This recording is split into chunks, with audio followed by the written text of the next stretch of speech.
Hello friends, tech P S സിയുടെ മറ്റൊരു വീഡിയോയിലേക്ക് ഏവർക്കും സ്വാഗതം. ഇന്ന് നമ്മൾ ഡിസ്കസ് ചെയ്യാൻ പോകുന്നത് VSSC ടെക്നിക്കൽ അസിസ്റ്റന്റ് മെക്കാനിക്കലിന്റെ സിലബസും ബുക്ക് ലിസ്റ്റുമാണ്. അപ്പൊ എന്തായാലും നമുക്ക് ഈ വീഡിയോയില് ഈ പോസ്റ്റിന്റെ ഡീറ്റെയിൽസ്, നോട്ടിഫിക്കേഷൻ ഡീറ്റെയിൽസ്, അതോടൊപ്പം തന്നെ നമ്മൾ സിലബസും ബുക്ക് ലിസ്റ്റും അതെങ്ങനെ പഠിക്കണം അങ്ങനെയുള്ള കാര്യങ്ങളാണ് നമ്മളിവിടെ ഡിസ്കസ് ചെയ്യാൻ പോകുന്നത്. അപ്പൊ നിങ്ങൾ ഓർക്കേണ്ട ഒരു കാര്യം, ഒരു ഡിപ്ലോമ ഹോൾഡറിന് യാതൊരു എക്സ്പീരിയൻസും ഇല്ലാത്ത ഒരു ഡിപ്ലോമ ഹോൾഡറിന് കിട്ടാവുന്ന ഏറ്റവും മികച്ച കേന്ദ്ര സർക്കാർ ജോലിയാണ് ടെക്നിക്കൽ അസിസ്റ്റന്റ്. അപ്പൊ നിങ്ങൾ മെക്കാനിക്കൽ എഞ്ചിനീയറിംഗ് ഡിപ്ലോമ പഠിച്ചു കഴിഞ്ഞ വിദ്യാർത്ഥിയാണെങ്കിൽ നിങ്ങൾക്ക് കിട്ടാവുന്ന ഏറ്റവും മികച്ച ഒരു പോസ്റ്റാണ് ടെക്നിക്കൽ അസിസ്റ്റന്റ്. സാലറി വൈസ് നോക്കിയാലും ആനുകൂല്യങ്ങൾ നോക്കിയാലും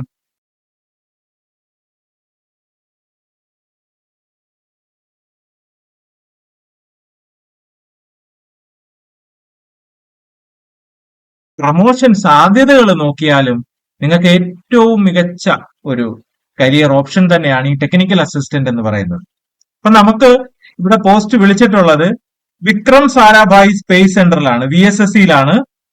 അഡ്വർടൈസ്മെന്റ് നമ്പർ VSSC 335 ആണ്. 31/5/2025 വന്നിട്ടുള്ള അഡ്വർടൈസ്മെന്റ് ആണ്. അപ്പൊ ഇതിനകത്ത് നമ്മൾ അറിഞ്ഞിരിക്കേണ്ട കാര്യം, നമ്മുടെ പോസ്റ്റിന്റെ, അതായത് ടെക്നിക്കൽ അസിസ്റ്റന്റ് മെക്കാനിക്കലിന്റെ പോസ്റ്റ് കോഡ് 1545 ആണ്. അപ്പൊ നിങ്ങൾ അപ്ലൈ ചെയ്യുമ്പോൾ ശ്രദ്ധിക്കുക, പോസ്റ്റ് കോഡ് നോക്കി ചെയ്യണം. 1545. പോസ്റ്റിന്റെ പേര് ടെക്നിക്കൽ അസിസ്റ്റന്റ് മെക്കാനിക്കൽ. 27 വേക്കൻസി ആണ് റിപ്പോർട്ട് ചെയ്തിരിക്കുന്നത്. 27 വേക്കൻസി ആണ് റിപ്പോർട്ട് ചെയ്തിരിക്കുന്നത്. Qualification first class diploma in mechanical or production ആണ്. മെക്കാനിക്കലിലോ അല്ലെങ്കിൽ പ്രൊഡക്ഷൻ എഞ്ചിനീയറിംഗിലോ ഫസ്റ്റ് ക്ലാസ് ഡിപ്ലോമ ഉള്ളവർക്ക് അപേക്ഷിക്കാം. അപേക്ഷിക്കാനുള്ള ഏജ് ലിമിറ്റ് 18 തൊട്ട് 35 വയസ്സ് വരെയാണ്. ഏജ് ലിമിറ്റ് കണക്കാക്കുന്നത് 18/6/2025 ബേസ് ചെയ്തിട്ടാണ്. അപ്പൊ നിങ്ങൾ ശ്രദ്ധിക്കേണ്ട കാര്യം, ഏജ് ലിമിറ്റ് കണക്കാക്കുന്നത് 18/6/2025 ബേസ് ചെയ്തിട്ടാണ്. 18 തൊട്ട് 35 വയസ്സ് വരെയുള്ളവർക്ക് അപേക്ഷിക്കാം. റിസർവ്ഡ് കാറ്റഗറിക്ക് അതിൻ്റെതായിട്ടുള്ള ആനുകൂല്യങ്ങളുണ്ട്. ദാറ്റ് മീൻസ് OBC ആണെങ്കിൽ 3 വർഷം ഏജ് റിലാക്സേഷൻ ഉണ്ട്. SC/ST ആണെങ്കിൽ 5 വർഷം ഏജ് റിലാക്സേഷൻ ഉണ്ട്. അത് നിങ്ങൾ മനസ്സിലാക്കുക. കിട്ടാൻ പോകുന്ന initial salary approximate 78,000 per month ആണ്. അതുകൂടാതെ മെഡിക്കൽ ബെനിഫിറ്റ്സുകളും എല്ലാം ഉണ്ട്. അത് നിങ്ങൾ മനസ്സിലാക്കുക. അപേക്ഷ സമർപ്പിക്കേണ്ട അവസാന തീയതി 18/6/2025 ആണ്. അപ്പൊ ലാസ്റ്റ് ഡേറ്റ് വരെ നോക്കിയിരിക്കാതെ നിങ്ങൾ എത്രയും പെട്ടെന്ന് അപേക്ഷ സമർപ്പിക്കുക. ഇനി ഏജ് റിലാക്സേഷനോ അല്ലെങ്കിൽ നമ്മുടെ റിസർവ്ഡ് കാറ്റഗറിക്ക് അവരുടെ ആനുകൂല്യം കിട്ടാൻ വേണ്ടിയിട്ട് നിങ്ങൾ ഈ 18/6/2025 മുമ്പ് തന്നെ നിങ്ങളുടെ കാസ്റ്റ് സർട്ടിഫിക്കറ്റ് എടുത്തിരിക്കണം. അതായത് ലാസ്റ്റ് ഡേറ്റ്, അപ്ലൈ ചെയ്യുന്ന ലാസ്റ്റ് ഡേറ്റിന് മുമ്പേ റിസർവ്ഡ് കാറ്റഗറികൾ നിങ്ങളുടെ റിസർവേഷന്റെ രേഖകൾ നിങ്ങൾ എടുത്തിരിക്കണം. ഓക്കെ, അതായത് OBC ആണെങ്കിൽ non creamy layer certificate, SC/ST candidates ആണെങ്കിൽ അവരുടെ ജാതി സർട്ടിഫിക്കറ്റ്, ഇത് 18/6/2025 മുൻപ് എടുത്തിരിക്കണം. അതിനുശേഷം എടുക്കുന്ന സർട്ടിഫിക്കറ്റ്സുകൾ അവര് അക്സെപ്റ്റ് ചെയ്യത്തില്ല. അത് നിങ്ങൾ കൃത്യമായിട്ട് ഓർക്കുക. അപ്പൊ അപ്ലൈ ചെയ്യുന്നവരെല്ലാം നിങ്ങൾ റിസർവേഷൻ ഉള്ള ഉദ്യോഗാർത്ഥികളാണെങ്കിൽ റിസർവേഷന്റെ അതാത് സർട്ടിഫിക്കറ്റ്സുകൾ ഈ പറയുന്ന ഡേറ്റിന് മുമ്പ് എടുത്തിരിക്കണം. അത് നിങ്ങൾ ശ്രദ്ധിക്കണം. ഓക്കെ, അപ്പൊ നമുക്കിതിന് എന്തൊക്കെയാണ് പഠിക്കേണ്ടത് ആ കാര്യം ഒന്ന് നോക്കാം. അതായത് സിലബസ്.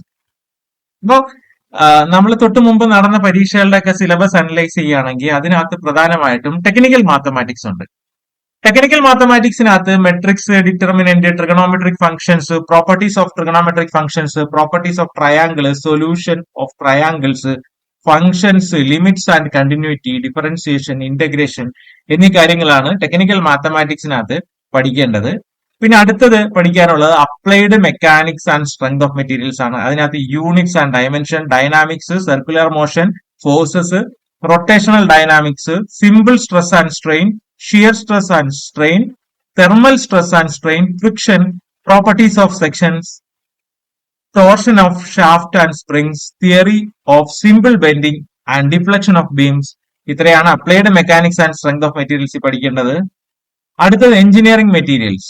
അതിനകത്ത് mechanical properties of materials and alloys, material science, manufacturing of metals and alloys, heat treatment process, iron carbon equilibrium diagram, powder metallurgy, properties, testing and inspection of materials എന്നീ കാര്യങ്ങളാണ് എഞ്ചിനീയറിംഗ് മെറ്റീരിയൽസിനകത്ത് പഠിക്കാനുള്ളത്. മാനുഫാക്ചറിംഗ് പ്രോസസ്സ് നോക്കുകയാണെങ്കിൽ machining process and tools, smithy and forging, welding, soldering and bracing, carpentry, foundry, bench work, fitting, welding process, metrology എന്നീ കാര്യങ്ങളാണ് manufacturing.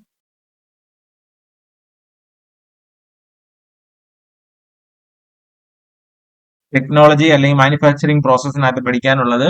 അടുത്തത് thermal engineering. Thermal എഞ്ചിനീയറിംഗിനകത്ത് basis of thermodynamics, thermodynamic process of perfect gases, thermodynamic air cycles, steady flow energy equation and application, air compressors, fuels, combustion of fuels, IC engines, performance of IC engines, steam boilers, nozzles and turbines, heat transfer എന്നീ കാര്യങ്ങളാണ് thermal എഞ്ചിനീയറിംഗിനകത്ത് പഠിക്കാനുള്ളത്. അടുത്ത പഠിക്കാനുള്ളത് fluid mechanics and hydraulic machines ആണ്. അതിനകത്ത് properties of fluids, fluid pressure and its measurements, kinematics and dynamics of fluid flow, flow through orifices, notches, pipes and nozzles, fluid power, hydraulic system, pumps and turbines. ഇത്രയും കാര്യങ്ങളാണ് fluid mechanics and hydraulic മെഷീനറീസിനകത്ത് പഠിക്കാനുള്ളത്. അടുത്തത് പഠിക്കാനുള്ളത് refrigeration and air conditioning. അപ്പൊ അതിനകത്ത് നമുക്ക് പഠിക്കാനുള്ളത് principles of refrigeration, air refrigeration systems, vapour compression refrigeration cycle, refrigeration equipments, refrigerant, application of refrigeration, air conditioning, low temperature refrigeration, principle of psychrometry. ആ കാര്യങ്ങളാണ് പഠിക്കാനുള്ളത് റെഫ്രിജറേഷനകത്ത്. അടുത്തത് power plant engineering. Power plant എഞ്ചിനീയറിംഗിനകത്ത് steam generators, properties of steam, thermodynamic vapour cycle, steam engine, steam turbine, steam condensers, gas turbine, diesel power plant, nuclear power engineering, renewable sources engineering. ഇത്രയും കാര്യങ്ങളാണ് power plant എഞ്ചിനീയറിംഗിൽ പഠിക്കാനുള്ളത്. അടുത്തത് SIM ആണ്, computer integrated manufacturing.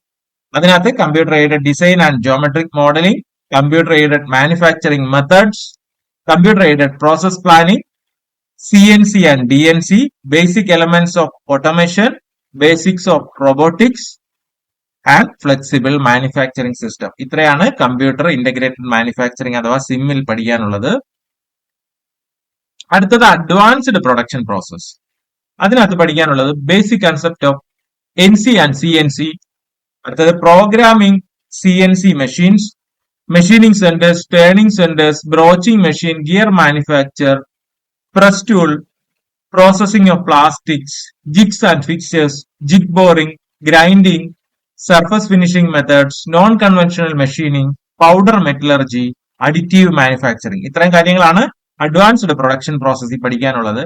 അടുത്ത പഠിക്കാനുള്ളത് industrial engineering and management ആണ്.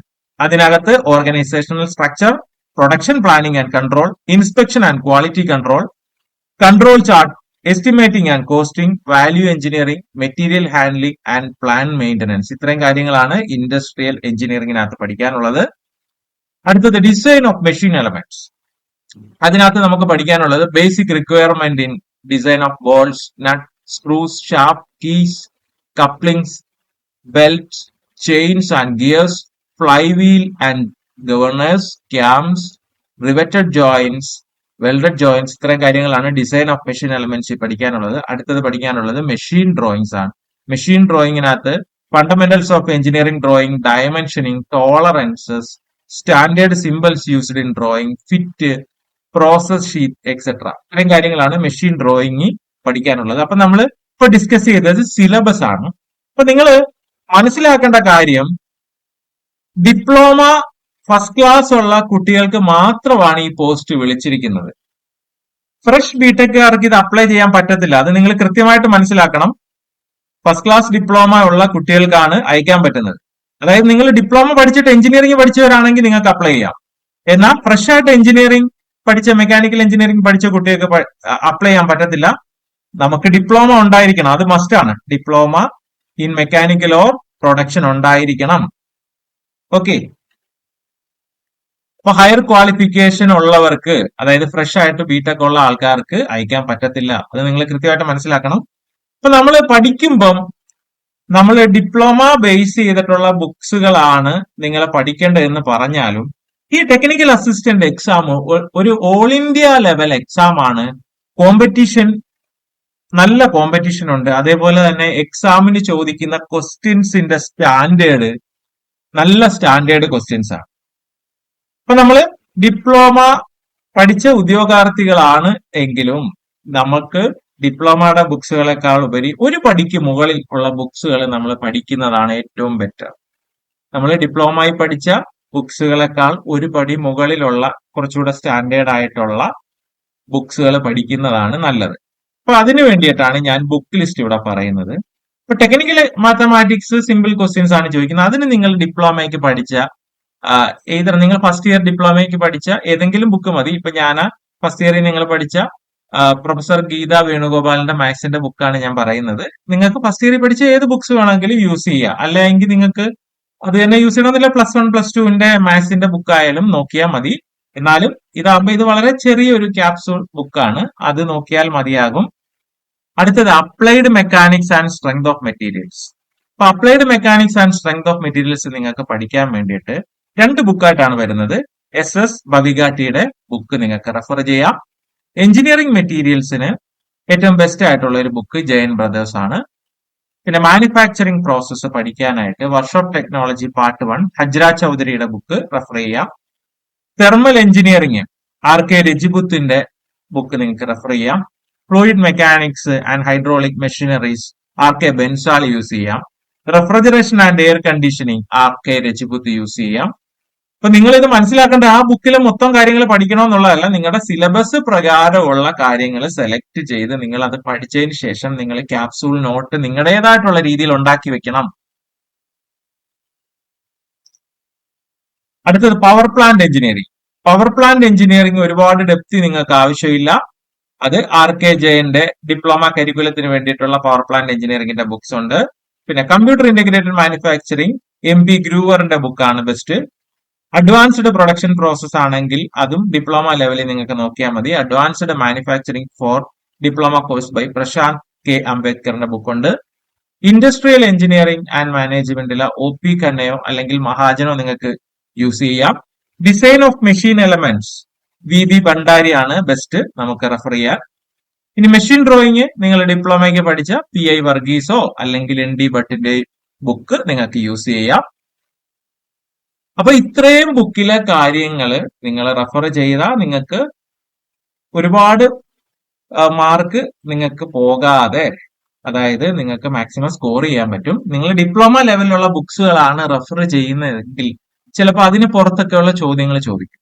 അപ്പൊ അതുകൊണ്ട് നിങ്ങൾ മനസ്സിലാക്കേണ്ട കാര്യം, ഈ ബിടെക്കാരൊക്കെ യൂസ് ചെയ്യുന്ന ടൈപ്പുള്ള ബുക്സുകൾ നിങ്ങൾ ഈ പറയുന്ന ബുക്സുകൾ ഒന്ന് റെഫർ ചെയ്യുക. അതിനകത്തുള്ള മേജർ പോയിന്റ്സുകൾ നിങ്ങൾ എടുക്കുക. അതിനകത്തുള്ള മേജർ പോയിന്റ്സുകൾ നോട്ട് ചെയ്തെടുക്കുക. നിങ്ങൾ സ്വന്തമായിട്ട് നോട്ട്സ് ഉണ്ടാക്കുക. ആ ബുക്സുകൾ വെച്ചിട്ട് ഈ പറയുന്ന സിലബസ് നോക്കിയിട്ട് നിങ്ങൾ നോട്ട്സ് പ്രിപ്പയർ ചെയ്ത് വെക്കുക. ഇനി നമുക്കറിയാം പരീക്ഷ മൾട്ടിപ്പിൾ ചോയ്സ് ക്വസ്റ്റ്യൻസ് ആണ് പരീക്ഷയ്ക്ക് വരുന്നത്. അപ്പൊ പരീക്ഷ നമ്മൾ പ്രാക്ടീസ് ചെയ്യണമെങ്കിൽ നമുക്ക് ജസ്റ്റ് തിയറി മാത്രം കവർ ചെയ്താൽ പോരാ, തിയറിയും വേണം, മാക്സിമം ക്വസ്റ്റ്യൻസ് പ്രാക്ടീസ് ചെയ്യണം. അപ്പൊ നമ്മൾ മാക്സിമം ക്വസ്റ്റ്യൻസ് പ്രാക്ടീസ് ചെയ്യാനായിട്ട് നമുക്ക് ചെയ്യാൻ പറ്റുന്നത് പ്രീവിയസ് ക്വസ്റ്റ്യൻസ് നോക്കണം, അല്ലെ? അപ്പൊ നമുക്ക് അവിടെ വേണ്ടതെന്ന് പറഞ്ഞു കഴിഞ്ഞാൽ പ്രീവിയസ് ക്വസ്റ്റ്യൻ ഏതൊക്കെ ബുക്സുകൾ റെഫർ ചെയ്യണമെന്ന് നോക്കണം. അതിനകത്ത് നമ്മൾ നോക്കേണ്ടത് ISRO PSSC ടെക്നിക്കൽ അസിസ്റ്റന്റിന്റെ പ്രീവിയസ് ക്വസ്റ്റ്യൻസ് നോക്കണം. RRB JE മെക്കാനിക്കലിന്റെ ടെക്നിക്കൽ പോർഷൻസ് നോക്കണം. SSC JE മെക്കാനിക്കലിന്റെ ടെക്നിക്കൽ പോർഷൻസ് നോക്കണം. AE mechanical Kerala PSC previous ക്വസ്റ്റ്യൻസിന്റെ ക്വസ്റ്റ്യൻസ് നോക്കുക. അപ്പൊ ഇത്രയും കാര്യങ്ങൾ മാത്രമല്ല, ഡിപ്ലോമ ലെവലിലും ബിടെക് ലെവലിലും വരുന്ന എല്ലാ ക്വസ്റ്റ്യൻസും നിങ്ങൾ നോക്കിയിട്ട് അതിനകത്ത് നമ്മുടെ സിലബസിൽ ആവശ്യമുള്ള എന്തെല്ലാം കാര്യങ്ങളാണോ അതെല്ലാം നമ്മൾ പ്രാക്ടീസ് ചെയ്ത് കഴിഞ്ഞാൽ നമുക്ക് നമ്മുടെ റാങ്കിനെ ബൂസ്റ്റ് ചെയ്യാം. പിന്നെ ഈ ഒരു കോഴ്സിന് നിങ്ങൾക്ക് വേണ്ട എല്ലാ കാര്യങ്ങളും നമ്മൾ പ്രൊവൈഡ് ചെയ്യുന്നുണ്ട്. ഈ ഒരു കോഴ്സിന് ടെക്നിക്കൽ അസിസ്റ്റന്റ് മെക്കാനിക്കലിന് നിങ്ങൾക്ക് ആദ്യ റാങ്ക് ഉറപ്പിക്കാനായിട്ട് ഏറ്റവും മികച്ച കോഴ്സുകൾ തന്നെയാണ് ടെക് പി എസ് സി തരുന്നത്. നമുക്കറിയാം മെക്കാനിക്കലിൽ ഏതൊരു പരീക്ഷ എടുത്താലും ഏറ്റവും മികച്ച റാങ്കുകൾ ടെക് പി എസ് സി തന്നെയാണ്. ഒന്നാം റാങ്ക് ഉൾപ്പെടെ ഏറ്റവും മികച്ച റാങ്ക് മെക്കാനിക്കൽ എഞ്ചിനീയറിംഗിൽ ഏത് പരീക്ഷ എടുത്താലും ആദ്യ റാങ്കുകൾ ടെക് പി എസ് സിക്കാണ്. അപ്പൊ നമ്മൾ തരുന്ന കോഴ്സുകളിനകത്ത് എന്തൊക്കെയാണ് പ്രൊവൈഡ് ചെയ്യുന്നതെന്ന് നിങ്ങൾ അറിഞ്ഞിരിക്കുക. നമ്മുടെ കോഴ്സിനകത്ത് കേരളത്തിലെ ഏറ്റവും മികച്ച അധ്യാപകരായിരിക്കും. മെക്കാനിക്കൽ എഞ്ചിനീയറിംഗ് കേരളത്തിൽ ഏതൊരു ഇൻസ്റ്റിറ്റ്യൂട്ട് എടുത്ത് നോക്കിയാലും അവിടെയൊക്കെ കിട്ടാത്ത രീതിയിലുള്ള ഏറ്റവും മികച്ച അധ്യാപകരായിരിക്കും മെക്കാനിക്കൽ കോഴ്സുകൾ നയിക്കുന്നത്. ലൈവ് പ്ലസ് റെക്കോർഡഡ് ക്ലാസ് ഉണ്ട്. പരീക്ഷാ തീയതി വരെ capsule notes and study materials ഉണ്ട്. ഡൗട്ട് ക്ലിയറൻസിനും മെന്റർഷിപ്പിനുള്ള അവസരമുണ്ട്. നമ്മൾ 3000-ഓളം ടോപ്പിക് വൈസ് പരീക്ഷകളുണ്ട്. 3000-ഓളം ടോപ്പിക് വൈസ് MCQ ഉള്ള പരീക്ഷകളുണ്ട്. അതേപോലെ തന്നെ ഫുൾ സിലബസ് ബേസ് ചെയ്തിട്ടുള്ള 20 മോഡൽ എക്സാംസ് ഉണ്ട്. ഇത്രയും കാര്യങ്ങളാണ് നമ്മൾ ഈ കോഴ്സിനകത്ത് പ്രൊവൈഡ് ചെയ്യുന്നത്. അപ്പോൾ നിങ്ങൾ എത്രയും പെട്ടെന്ന് നിങ്ങളുടെ വിജയം ഉറപ്പിക്കുക. കോഴ്സിലേക്ക് എത്രയും പെട്ടെന്ന് ജോയിൻ ചെയ്യുക. ഈ പരീക്ഷയ്ക്ക് പ്രിപ്പയർ ചെയ്യുന്ന എല്ലാവർക്കും ടെക് പി എസ് സിയുടെ വിജയാശംസകൾ. Thank you.